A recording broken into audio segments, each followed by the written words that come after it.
Hey guys, Carl Sorensen, sitesforcontractors.com. Today we're going to talk about paid consultations and getting away from the free estimate game and moving into paid consultations for the work that you do. Specifically, we're going to talk about a marketing strategy that you can implement on your website that'll make this transition a whole lot easier, build value in your prospects' eyes, and convince them that you're worth actually paying for a consultation from.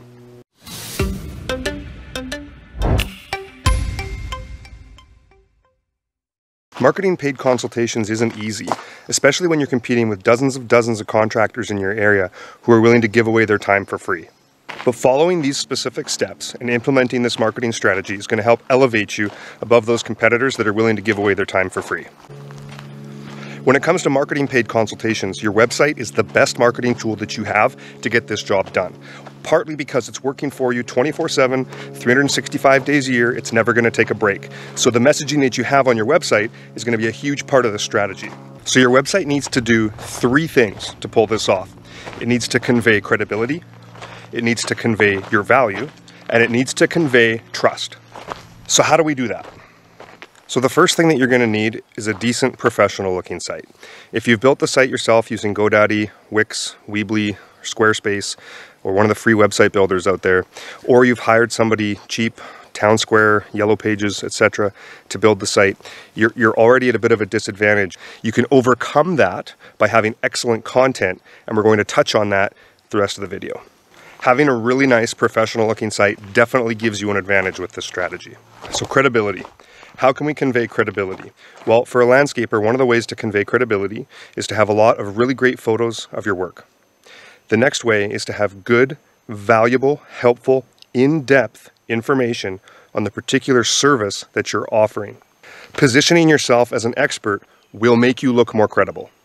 I'll explain some specific ways to build credibility further in the video. The next thing we need to do is build some value into your offer. You can't just say, we offer paid consultations. Your customer's looking for more than that. They want to know what's in it for them. We need to outline the very specific value-added benefits. So we need to outline exactly what value they're getting when they pay you for a consultation. I'll explain some very specific things that you can say and mention to build value into your offer. The third thing that we need is to build trust. The easiest way to build trust with your website is to display reviews from happy customers, specifically happy customers who've hired you for the very specific service you're trying to offer paid consultations for. So let's put all this into a strategy, and I'm going to use paver patios as an example. So to start implementing this strategy on your website, you're going to need to have a specific page for this service that we're offering. So in this case, it's paver patios. For you, it could be retaining walls, new lawn installations, water features, ponds, whatever it might be. You need to have a specific page on your website for this specific service.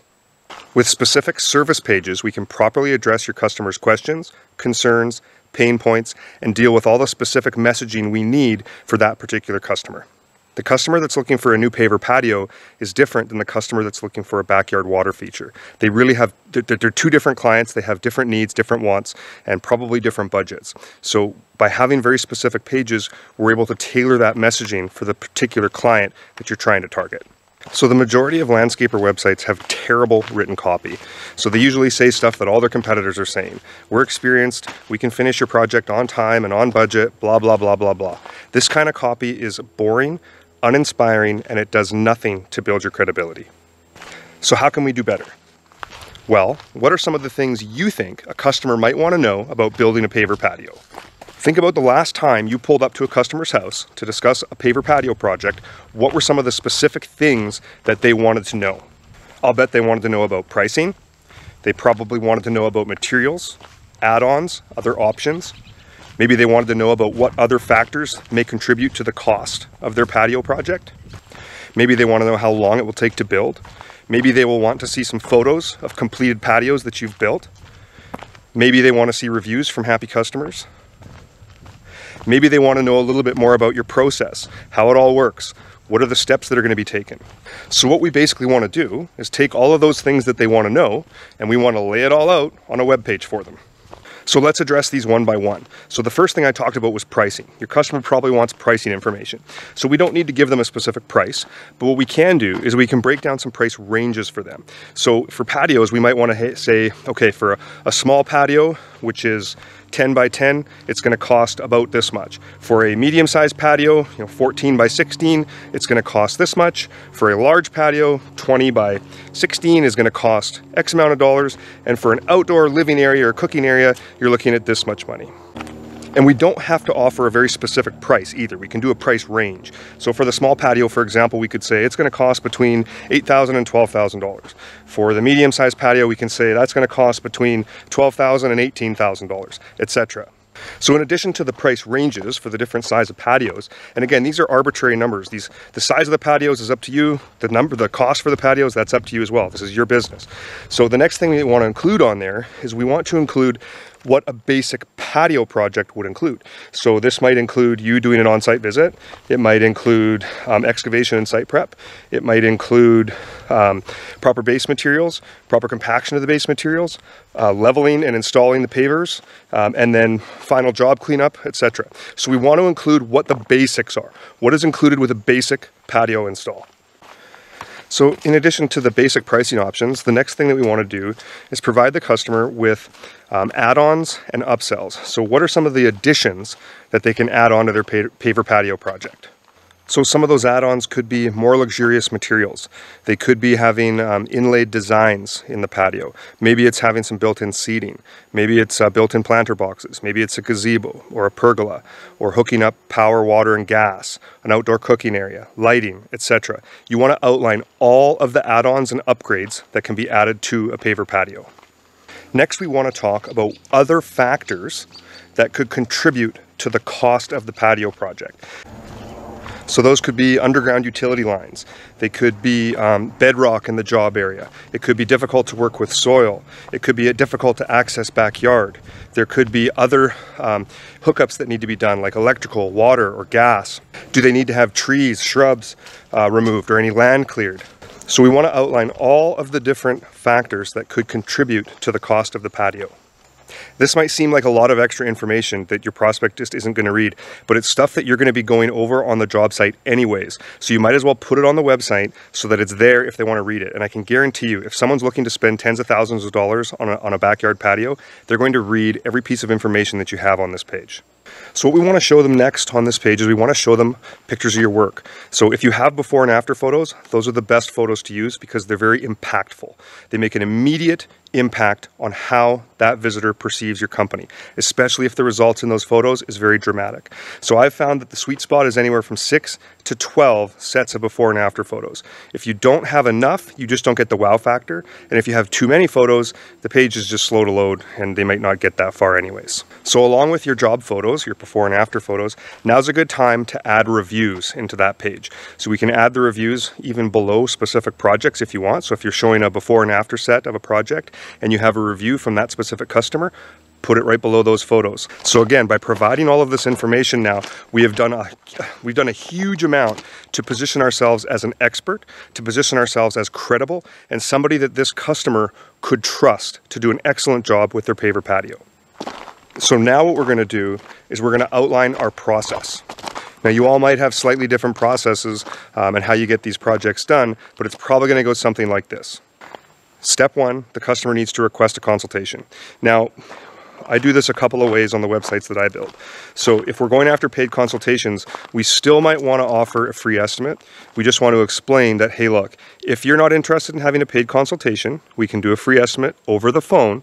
You're going to have to answer some specific questions. We'll have a form below. I'll explain this in a minute. But we'll get some specific information from the prospect, and you can have a simple phone call with them. And based on the information that they've provided in the form, you should be able to provide them with a very rough ballpark estimate on the cost of their job. If they decide they want a firm price, this is where we move into the paid consultation. So now we introduce the paid consultation, and the cost, it could be $75, it could be $150, it could be $300. I don't care what the price is, you're the one that sets that based on the value that you're about to provide. So how do we build that value? So we need to explain exactly what it is the customer gets. So for a paid consultation, 1, you're going to show up. 2, it's going to include travel time to and from their location. It's going to include half an hour, 45 minutes, an hour of your time to sit with them, walk through the project, discuss everything. You're going to do accurate measurements so that you can accurately determine the materials and the scope of work. You're going to provide them with a materials consultation so you can discuss the different material options that are available. Maybe you even have samples with you. Lastly, and not everybody does this, and if you don't, you need to move in this direction. You should be providing a 3D landscape design of the project. When you move to that offer, now you're producing something that is very tangible to that customer. They don't want to pay you for an estimate, but if you're offering them a design, most are going to be more than happy to pay for that. There is a ton of 3D design software for landscapers out there. I know a lot of it has been mentioned in this group. Sorry, bug in my eye. But I don't really think, if you do hardscaping or you do large installs, I don't think there is any excuse not to offer 3D designs. It is a huge selling feature, and with the technology of today, it's pretty cool what you guys can do with the 3D software, and your prospects, they're going to love it, and it's going to elevate you above your local competition that isn't doing it. Not only that, it makes it a lot easier to sell your paid consultation. So now that we've discussed the basics of our process, so someone needs to obviously request a consultation or estimate from you. Now, what happens after they've had an estimate and they want to move forward? So we need to outline that process as well. So we talk about possibly materials deposit and job scheduling. You might want to talk about the permitting process. If permits are required for this specific type of job, is that their responsibility, your responsibility? Any specifics that you can offer on that? You might want to talk about scheduling a start date and an end date if there's a specific time frame that this project is going to be completed in. You probably want to outline your payment terms. So whether you take the deposit or progress payments or a final payment when the job is complete, outline that process on the page. The last step in your process is for them to enjoy their new patio, and just make sure that you mention in there that you're going to be available for any after-sales service should they ever have a problem or they have any questions or they want to add something or do something further down the line. Just make sure that you're open and available for that and let them know that you are. So the last thing that we need to have on this page is an actual form where they can schedule the paid consultation with you. And there's some specific things that we want to ask for on that page. So the standard information we're going to ask for is obviously their name, their email, their phone number, and their project street address. We also want to give them an option to ask them whether they want a paid consultation or not. And it can be a simple yes or no checkbox or drop-down menu. Again, when we have this question on the form, we want to reiterate what the price is. In the case of this particular service for paver patios, we also might want to have a question on that form that asks them the specific measurements of the patio. We want to give them checkboxes or radio buttons, whichever you want, on all of the extra add-ons that they can add onto the deck, such as built-in planters, seating, gazebo, pergola, electrical hookups, gas hookups, lighting, etc. We want to have all those options in the form so they can tick off all the ones they want to add to their patio. The last thing that we want to have on that form is a comments box where you can simply say, tell us more about your project. And most customers, if they've made it this far and they're really serious about it, they're going to pour their heart out to you in this field, and they're going to give you a whole bunch more pre-qualifying information in this form field that arms you when you go to actually follow up with this particular customer. So once a customer has filled out the form, you probably want to have a way to collect payment. So there's a few things that can happen here. So one is with a conditional form. We can set a form up so that when somebody says yes, they want a paid consultation, they fill out the rest of the details, they hit that form submit button, and then they can land on a page that will actually collect payment. So whether you're using PayPal, Stripe, Square, there's a number of different payment processors out there. A lot of them make it very easy to collect a payment from a website. So you could have a payment button right there and accept payment from the customer at that moment in time that they were interested in the paid consultation. You also have the option of just taking their information, punching it into your billing system and sending them an invoice, or you can ask them to have a check ready when you come for the visit. How you do that is up to you, but if you want to have help implementing it, talk to your web person, and there's always a way to make this really easy to collect payment. There's also a lot of different scheduling apps out there that you can integrate with this process as well. You can BookMe or Calendly, for example, where the prospect can actually fill out all the information for the paid consultation, they can pay you, and they can even select a time and a day for that paid consultation to happen. That adds another technical layer to the setup of this, but it's not hard to do, and it's just another thing to be aware of. So by showing your customer that you're credible, by showing them that you are providing value, by showing them that you are trustworthy, you're making that job or that sales job of getting that paid consultation so much easier. You're going to elevate yourself above your competition that doesn't go into this level of detail. You're providing your prospect with so much credibility and value and positioning yourself as an expert, they're not even going to question having to pay for a consultation.